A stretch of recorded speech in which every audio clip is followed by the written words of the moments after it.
Hello and good evening friends. चलिए देख लेते हैं कि कल मार्केट में हम किस तरीके से काम कर सकते हैं, निफ्टी बैंक निफ्टी कैसे परफॉर्म कर सकता है। सो डायरेक्टली चार्ट पर चलते हैं और ये आपके सामने बैंक निफ्टी का चार्ट है। तो चलिए सबसे पहले बैंक निफ्टी को देख लेते हैं, थोड़ा सा एनालाइज कर लेते हैं। सो यहाँ पर अगर आप देखोगे लास्ट 2-3 दिन यहाँ पर हमें कंटिन्यू एक फॉल नज़र आ रहा था और लास्ट ट्रेडिंग सेशन में जाकर कुछ ऐसा लग रहा है कि यहाँ पर थोड़ा सा रुकने की कोशिश हुआ है, एक हाई लो का फॉर्मेशन हुआ है और ये इम्पॉर्टेंट एक लेवल पर आकर टकराने के बाद ये चीज़ हुआ है। एनीवे सबसे पहले और एक चीज़ देख लेते हैं। देखिए बैंक निफ्टी नो डाउट एक टॉप पर चल रहा था, इसका जो मेन ट्रेंड है वो अभी भी बुलिश है, बट यहाँ पर शॉर्ट टर्मली अगर आप देखोगे इसने अपने ट्रेंड को चेंज करने की कोशिश किया है। देखिए कुछ इस तरीके से अपने ट्रेंड को डेवलप किया है। अब अगर थोड़ा सा हम पीछे देखें तो आपको नज़र आएगा कि इस एरिया पर एक लो पड़ा हुआ था, प्राइस जब ऐसे करके गया यहाँ पर एक स्विंग बना के कुछ ऐसे गया था, यानी कि ये सपोर्ट है। प्राइस फिर से इस सपोर्ट पर टकरा कर फिर ये ऊपर गया, फिर से नीचे आया, यानी कि ये बार बार अपने सपोर्ट पर आने की कोशिश कर रहा था और फाइनली इसने इसको भी ब्रेक कर दिया एंड एक कुछ इस तरीके का जिगजैग को डेवलप किया है यहाँ पर, राइट, यानी कि ट्रेंड को इसने चेंज करने की कोशिश किया है।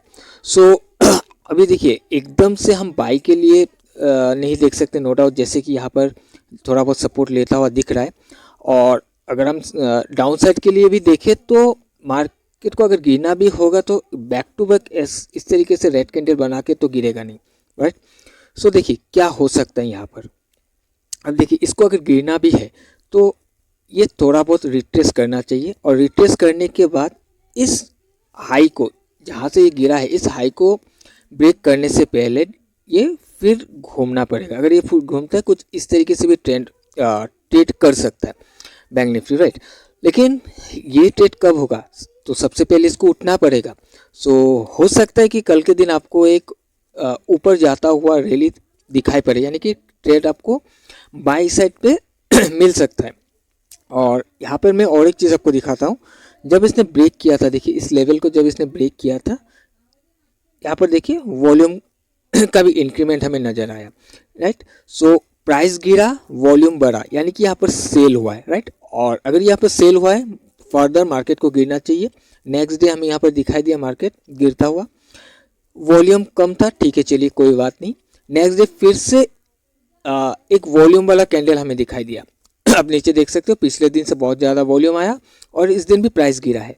अगर इस दिन भी सेलिंग हुआ है तो प्राइस फिर से नीचे आना चाहिए था, लेकिन यहाँ पर क्या हुआ, प्राइस का जो ओपनिंग हुआ गैप के साथ पॉजिटिव ओपनिंग हुआ एंड ये ऊपर ट्रेड करके ऊपर ही रह गया। यानी कि हम और एक साइड से अगर देखें तो हम ये मान के चल सकते हैं, नो डाउट यहाँ पर हमें एक रेड कैंडल दिख रहा है, बट हो सकता है यहाँ पर लोगों का कोशिश हुआ है कि अपने पोजीशन को यहाँ पर बनाने के लिए, राइट। और अगर ऐसा होता है और कल के दिन में यहाँ पर जो भी बाइंग हुआ है, अगर कल अपना पोजीशन को लोग नहीं निकालते हैं तो इस यहाँ पर एक कुछ इस तरीके का कैंडल एक बन सकता है। कल के दिन में एक ग्रीन कैंडल फॉर्म हो सकता है और हो सकता है आपको कुछ ऐसा भी कैंडल यहाँ पर दिखे। मान लेते हैं कि कुछ इस तरीके का एक कैंडल दिखे कि प्राइस ओपन होने के बाद पहले ऊपर जाए, फिर वहाँ ऊपर कहीं ना कहीं से रिजेक्शन लेके फिर नीचे आके क्लोजिंग दे दे, क्योंकि ऊपर से आपको रिजेक्शन यानी कि सेलिंग देखने के लिए मिलेगा, नो डाउट, क्योंकि यहाँ पर सेलर्स बैठा हुआ है, राइट। सो सबसे पहले मुझे जो दिख रहा है कि एक बार अपसाइड का रैली दिखा सकता है। अब वहाँ पर जाके सस्टेन करता है ना करता है वो अलग बात है, हो सकता है सस्टेन कर भी जाए या फिर हो सकता है फिर नीचे आकर क्लोजिंग दे दे।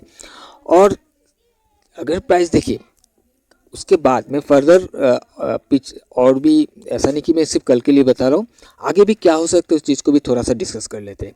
कि मान लेते हैं कि प्राइस यहाँ से चलना स्टार्ट होता है, ऊपर जा रहा है, और अगर यहाँ पर कहीं 43,600 या 44 का एक साइकोलॉजिकल लेवल इस एरिया पर जाकर अगर रेजिस्टेंस लेता है या फिर इस लो ये वाला जो हाई है, इस हाई से पहले कहीं से भी ये घूमता है, आपको दिखेगा यहाँ पर अगर घूमना होगा, देखिए इससे पहले ही ये एक चाहे ग्रीन कैंडल हो चाहे रेड कैंडल हो, लेकिन यहाँ पर क्या होगा, एक वॉल्यूम का ब्रेकआउट आपको दिखेगा और वॉल्यूम का ब्रेकआउट होने के बाद प्राइस का जो ब्रेकआउट है आपको नीचे साइड में दिखेगा, तो आपको समझ जाना है कि प्राइस अभी गिरने वाला है।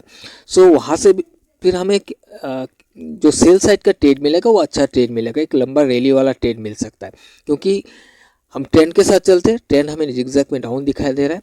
अगर ये ऊपर जाता है, इसको जो हाई बना हुआ हाई से पहले ये घूमता है, यानी कि ये अपने ये जो भी ट्रेंड है इसको कंटिन्यू कर रहा है, ये हमें समझ में आएगा। तो इसका जो नीचे साइड का जो रैली है आपको एक बड़ा रैली देखने के लिए मिल सकता है, राइट। उसके बाद हो सकता है इसको भी ब्रेक करके नीचे आ जाए।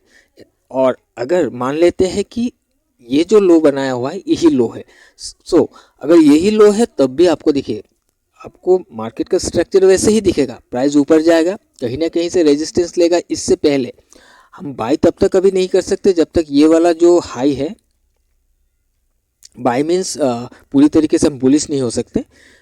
ये वाला जो हाई है इसको जब तक ब्रेक करके सस्टेन नहीं करता है तब तक हम पूरी तरीके से फिर से बुलिश नहीं हो सकते, राइट। हाँ, हम बाय साइड का ट्रेड ले सकते हैं, लेकिन क्या होगा उसमें, हो सकता है हमें बहुत बड़ा प्रॉफिट ना मिले।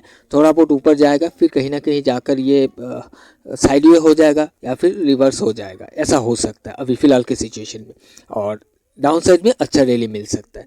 सो यहाँ पर क्या होगा देखिए, अगर इसको ऊपर भी जाना होगा, मान लेते कि ये अभी जो लो फॉर्म हुआ है ये इसका फाइनल लो है, तो क्या करेगा, ये प्राइस तो पहले ऊपर जाएगा, कहाँ तक जाएगा हमें नहीं मालूम। हो सकता है इस एरिया तक जाए या फिर हो सकता है यहाँ तक जाए।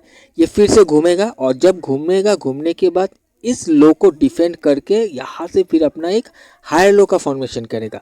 वो भी आपको कैसे समझ में आएगा, जहाँ पर भी एक लो बनाएगा इससे पहले वहाँ पर एक वॉल्यूम का ब्रेकआउट आएगा एंड प्राइस का ब्रेकआउट ऊपर के साइड में हो जाएगा। जिसमें आपको ये समझ जाना है कि अभी प्राइस का डायरेक्शन चेंज हो सकता है, यही लो है, अब ऊपर के साइड में ये जाना स्टार्ट करेगा। और तब हम पूरी तरीके से बुलिश कब हो सकते हैं, जब ये जो अभी स्विंग बनाएगा, चाहे यहाँ तक बनाए, चाहे 44,000 में जाके बनाए या 43,600 में जाकर ही बनाए, जब इसको ब्रेक करके ऊपर सस्टेन कर जाएगा तब हम ये मान सकते हैं कि अब ये जो भी हाई बनाया हुआ है हो सकता है उसको विजिट करने के लिए जाए, राइट। सो आई होप कि आपको ये चीज़ समझ में आ रहा होगा। मैं यहाँ पर सिर्फ कल के दिन के लिए नहीं बता रहा हूँ, क्योंकि देखिए बीच बीच में ऐसा होता है कि मैं भी वीडियो बना नहीं पा रहा हूँ आप लोगों के लिए, क्योंकि थोड़ा सा काम के लिए मैं छूट जाता है वीडियो आप लोगों को डिलीवर करना, जिस वजह से मैं ये कोशिश कर रहा हूँ कि आगे क्या हो सकता है ये चीज़ भी आपको समझ में आए, राइट। अब क्या ये यहाँ पर और एक क्या चीज़ हो सकता है, अब मैं जैसे बोल रहा हूँ कि कुछ ऐसे जाके ऐसे आ सकता है या फिर ऐसे जाके ऐसे घूम सकता है। अब ऐसा भी नहीं हो सकता, राइट। ऐसा तो ज़रूरी नहीं कि मैं जैसे बता रहा हूँ ऐसा ही मार्केट का स्ट्रक्चर होगा। कल के दिन में कुछ इस तरीके का भी हो सकता है, जैसे कि मैंने बताया कि एक रिजेक्शन कैंडल आपको यहाँ पर देखने के लिए मिलता है। हो सकता है पहले एक रिजेक्शन कैंडल देखने के लिए मिले, उसके बाद फिर यहाँ पर एक लोअर लो बन जाए। अगर ऐसा होता है तो हो सकता है कि प्राइस ऐसे करके फिर से गिर जाए, इस लो को ब्रेक कर दे, ऐसा भी हो सकता है। लेकिन कल के दिन के लिए अगर ये पॉजिटिव ओपन होके ऊपर ट्रेड करने लगता है, कोई कंफर्मेशन देता है, तो नो डाउट मैं यहाँ पर एक बाय करने की कोशिश करूँगा, राइट। और एक चीज़ बता देता हूँ मैं आपको कि अगर आपको बाय करना है यहाँ पर तो सिर्फ ब्रेकआउट बाय ही कीजिएगा, ब्रेकआउट ट्रेड ही कीजिएगा।